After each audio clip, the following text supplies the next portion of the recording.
The scramble for Africa is a term widely used by historians to describe the invasion, annexation, division and colonization of most of Africa by 7 Western European powers during an era known as New Imperialism, between 1833 and 1914. The 10% of Africa that was under formal European control in 1870 increased to almost 90% by 1914, with only Liberia and Ethiopia remaining independent. The Berlin Conference of 1884, which regulated European colonization and trade in Africa, is usually accepted as the beginning.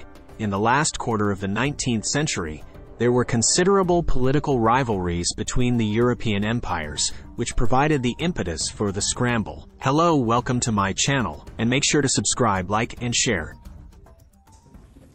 I'm going to read a quotation.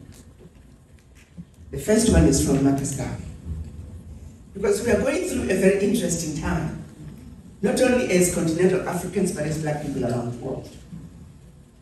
Marcus Garvey once said, "A people without the knowledge of their past history, origin, culture is like a tree without roots." Prior to that, or later after that, Patrice Lumumba said, "A day will come when history will speak. Africa will write its own history. It will be a history of glory and dignity." We are witnessing that moment, starting in Africa. For far too long, as black people, we have been misinformed, we have been miseducated, and for far too long, we have been led into ditches that we have fallen into way too many times.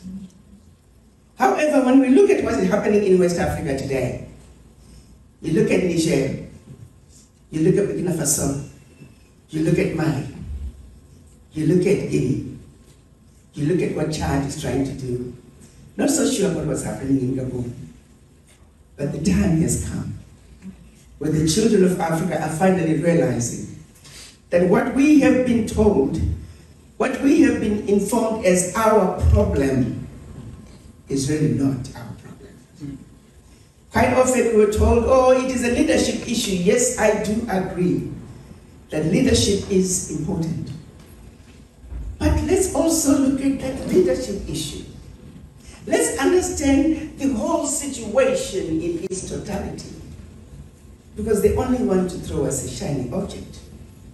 And because when the missionaries came to Africa long before the children of Africa were taken out of Africa as slaves, they were given specific instructions. Teach them how to read, but not to reason. And we continue to suffer from that.